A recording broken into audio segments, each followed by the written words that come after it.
आप लोग यहाँ जैसे अभी इलाहाबाद से प्रतापगढ़ से एक शेफर्ड टाइगर फोर्स के लोग आए हुए हैं। मैं चाहूँगा दामूपाल जी हैं हमारे बीच में हैं, वो आएँ, अपना सबको अपना पहले परिचय भी दें और वहाँ के बारे में कुछ बताने का कष्ट करें और सामाजिक परिवर्तन हम कैसे कर सकते हैं, बहुजन समाज के लोगों को इस मनुवादी व्यवस्था से कैसे निकाल सकते हैं। दामूपाल जी, आपका स्वागत है। आप इतनी दूर से आए हुए हैं और ये कल से आए हुए हैं, रुके हुए हैं। बहुत बहुत धन्यवाद। आज इस कार्यक्रम के आयोजक एवं संचालक महोदय जी का मैं धन्यवाद देता हूं।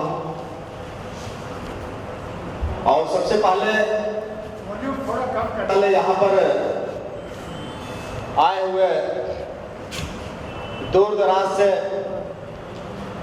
सामाजिक गणमान्य बंधुओं को जय भीम, नमो बुद्धाय।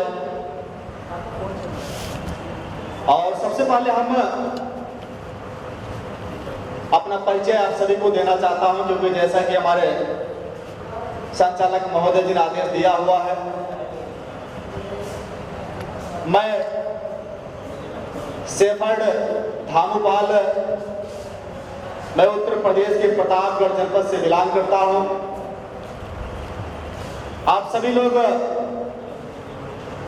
पाल समाज या गढ़रिया समाज को जानते होंगे, मैं उसी समाज से बिलोंग करता हूं और उस समाज से मैं एक शेफर्ड टाइगर फोर्स इंडिया संगठन को मैं पूरे देश में संचालित कर रहा हूं, उसका मैं राष्ट्रीय अध्यक्ष हूं।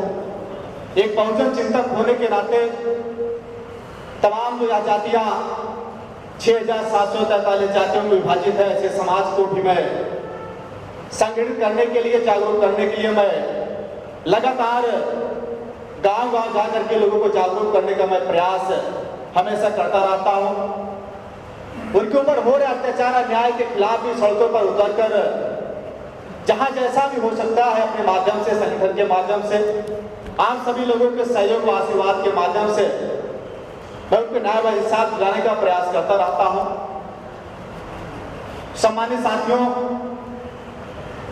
क्योंकि आज हम सभी लोग इस भारत देश की राजधानी दिल्ली में बैठे हुए हैं और दिल्ली से जब कोई आवाज उठती है तो वह पूरे देश में जाती है। इसलिए हम सभी लोग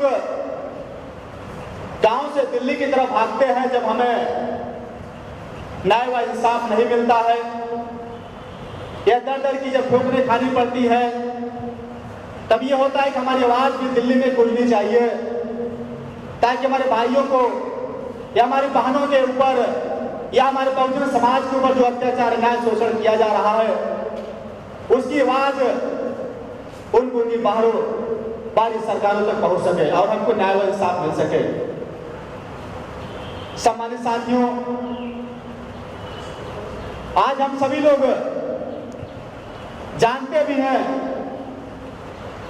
कि डॉक्टर बाबा साहब भीमराव अम्बेडकर भारत रत्न, करोड़ों दलितों, वंचितों, शोषितों, गरीबों, पिछड़ों के मसीहा। अगर हम बात करते हैं उस समय की जब भारत देश को आजादी नहीं मिली थी, तभी हमारे महान पुरुषों ने इस बहुजन समाज के लिए तमाम लड़ाइयां लड़ी, तमाम संघर्ष किया, तमाम यातनाएं झेली, उनको प्रताड़ित किया गया।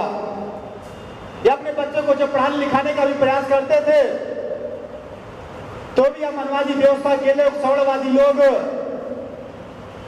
आपके बच्चों को पढ़ने लिखने नहीं दिया करते थे। यहां तक कि कक्षा में भी बैठने का भी आपका अधिकार नहीं हुआ करता था। हमें उसके लिए भी संघर्ष करना पड़ा है। हम सभी लोग इस बार 15 अगस्त को 75वां स्वतंत्रता दिवस की वर्षगांठ मनाए, जहां पूरा देश आजादी का अमृत महोत्सव मना रहा है। वहां पर आपके समाज का बच्चा, आपके समाज का लाल राजस्थान में पानी पीने के लिए संघर्ष कर रहा है। मतलब पानी पीने का जो यह संघर्ष था, यह आज का संघर्ष नहीं, ये बहुत पुराना सदियों पहले का संघर्ष रहा है। क्या आपको पानी पीने तक की भी अधिकार नहीं था, आप पानी पी भी नहीं सकते थे। आज उसका जीता जागता उदाहरण आप लोग राजस्थान में देख सकते हैं। इंद्र मेघवाल की घटना आप सभी लोगों ने सुनी और पूरा देश देख भी रहा है कि जहां एक दलित का बच्चा मटके से पानी पीने तक उसको छू लेता है, उसको जान से मार दिया जाता है। आप सोचिए, आप कौन से भारत में जी रहे हैं? क्या आपको सचमुच में आजादी मिल गई है? क्या आप सचमुच में आजाद हो चुके हैं? क्या जो रहमान महान पुरुषों ने जो सपना देखा था, डॉक्टर बाबा साहब भीमराव अम्बेडकर, पेरियार रामास्वामी नायकर, ज्योतिबा राव फुले, महात्मा बुद्ध, छत्रपति साहू जी महाराज, ऐसे तमाम सारे महापुरुष जो आपके समाज के लिए संघर्ष करके आपको इस मैदान पर लाकर खड़ा किया हुआ है। लेकिन आज हम सभी लोग, यह बड़ी अजीब विडंबना है, हम लोग जानते हैं कि हमारे महापुरुषों ने हम सभी लोगों के लिए संघर्ष किया हुआ है, लेकिन हम उनको मानते नहीं हैं, हम उनके विचारों पर चलना नहीं जानते हैं। उनके विचारों पर हम अपने आत्ममंथन कितना कर रहे हैं, यह आज सोचने और समझने का विषय है। 17 सितंबर सन 2013 में जब पेरियार रामास्वामी नायकर की बहुत बड़े मैदान पर जयंती किया, इसमें दसों हजार की संख्या में लोग एकत्रित हुए थे। तमाम बड़े बड़े समाज के, बहुजन समाज के लोग उस कार्यक्रम में हिस्सा बने हुए थे। लेकिन यह मनवादी व्यवस्था के लोगों को देखा नहीं गया। हमारा कार्यक्रम जो 10 बजे से होने वाला था, उस कार्यक्रम को पुलिस प्रशासन के द्वारा रोका गया कि अब पेरियार रामास्वामी नायकर की जयंती न मनाने दिया जाए, क्योंकि यदि आज लोग पेरियार रामास्वामी नायकर को जान गए, इस मनवादी व्यवस्था को उखाड़ फेंकेंगे। इसलिए उस जयंती को रोकने का भरपूर प्रयास किया गया कि पेरियार रामास्वामी नायकर की जयंती न मनाने दिया जाए। सम्मानित साथियों, जो जयंती का कार्यक्रम 10 बजे से शुरुआत होना था, वह जयंती का कार्यक्रम 2 बजे और 3 बजे से शुरुआत हो रहा है। बड़ी मशक्कत करने के बाद, लेकिन हम लोग रुके नहीं। जयंती मनाना है तो मनाना है, कुछ भी हो जाए। घर पर हमारे पूरे पुलिस प्रशासन का पहरा लगा दिया जाता है, लेकिन उसके बावजूद भी हम सभी लोगों ने पेरियार रामास्वामी नायकर की जयंती 17 सितंबर सन 2013 में बहुत बड़े मैदान पर मनाई। उसके दूसरे दिन हमारे यहाँ जो सवर्ण लोग हैं, उन लोगों ने तमाम तरह जगह जगह पर मीटिंगें करना चालू कर दिया कि इनके खिलाफ मुकदमा लिखवाया जाए।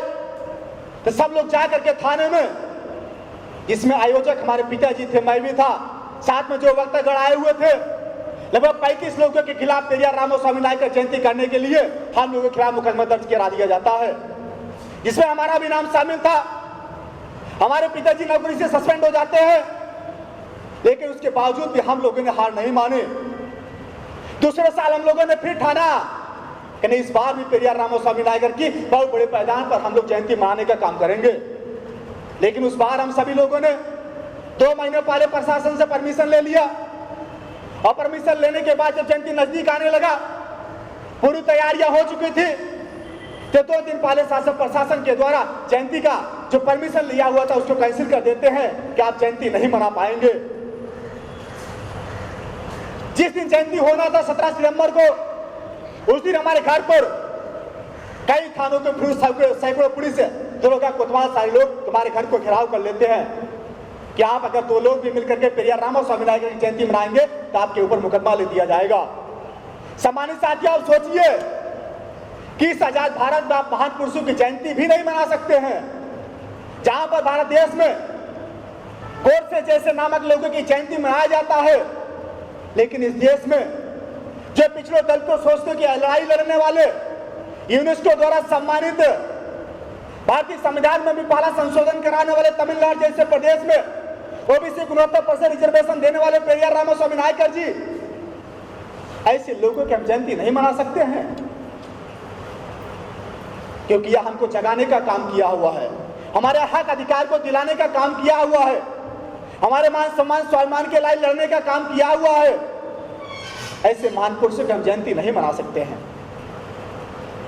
हमें तो नहीं लगता कि आज हम लोग आजाद हो गए हैं, हमें लगता है कि यह झूठी आजादी है। असली आजादी के लिए हमें अभी आपको संघर्ष करना है। जिस दिन एक साथ बैठ करके लोग एक थाली में खाना खाना चालू कर दे, हर जात के लोग दूसरे बिरादरी में शादियां करना चालू कर दे, एक दूसरे को सम्मान देना चालू कर दे, एक दूसरे पर अत्याचार अन्याय शोषण करना लोग बंद कर दे, उसी दिन मैं समझ जाऊंगा कि भारत देश सच में आजाद हो गया। वरना भारत देश की आजादी वो झूठी आजादी थी। असली आजादी के लिए आपको अभी संघर्ष करना है। सम्मानित साथियों, आप लोग बहुत दूर दराज से आए हुए, तमाम सारे प्रदेश से लोग भी आए हुए हैं। कहीं न आपके अंदर एक दर्द, एक चिंता है, यह बहुजन समाज कैसे आगे बढ़े। आज बहुजन समाज कहां था, लेकिन अब कहां जा रहा है। हम अपनी सरकार भी नहीं बना पा रहे हैं। इस देश की गद्दी पर उनका शासन है जो सदियों से आपका शोषण करते चले आ रहे हैं। आज आप देख रहे हैं देश की हालात क्या है। पूरे देश में निजीकरण किया जा रहा है, महंगाई चरम पर है, भ्रष्टाचार चरम पर है, अत्याचार अन्याय के खिलाफ कोई एक्शन नहीं लिया जा रहा है, बल्कि जो अत्याचार अन्याय कर रहा है उसके समर्थन में भी लोग आंदोलन करना चालू कर दिए हैं। सम्मानित साथियों, जब तक हम सभी लोग एकजुट नहीं होंगे, एकत्रित नहीं होंगे, संगठित नहीं होंगे, अपने समाज के महापुरुषों के विचारधाराओं पर चलने का प्रयास नहीं करेंगे, डॉक्टर बाबा साहब भीमराव अम्बेडकर जी, तमाम सारे महापुरुषों ने जो सपना देखा हुआ था, उस सपने को हम सब लोग साकार कैसे कर पाएंगे, इस पर चिंता करने का विषय है।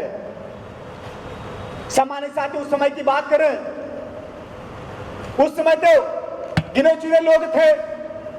डॉक्टर बाबा साहब भीमराव अम्बेडकर जी, ज्योतिबा फूले जी, पेरियार रामास्वामी नायकर जी, सावित्रीबाई फूले जी, छत्रपति साहू जी महाराज जी, संत गाड़गे जी, ऐसे तमाम सारे महान पुरुष हैं जिन्होंने आपके लिए संघर्ष किया।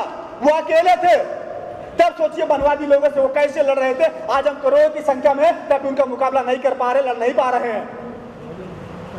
लेकिन चंद्रशेखर आजाद भाई वहां पहुंच के न्यायवान इंसाफ की लड़ाई जरूर रखते हैं। ऐसे नौजवान साथियों को भी हमको साथ देने की जरूरत है। तो सम्मानित साथियों, ज्यादा कुछ न कहते हुए, बहुत सारी बातें हैं, अभी लोग कम भी ये लोग आ रहे हैं। यदि फिर से मौका मिलेगा तो जरूर आप सबके बीच में अपने क्रांतिकारी ओजस्वी के साथ आपको संबोधित करने। इसी के साथ ज्यादा कुछ न कहते हुए अपनी बारी को विराम देना चाहता हूं। जय भीम, नमो बुद्धाय। बहुत बहुत शुक्रिया आप सभी का, धन्यवाद।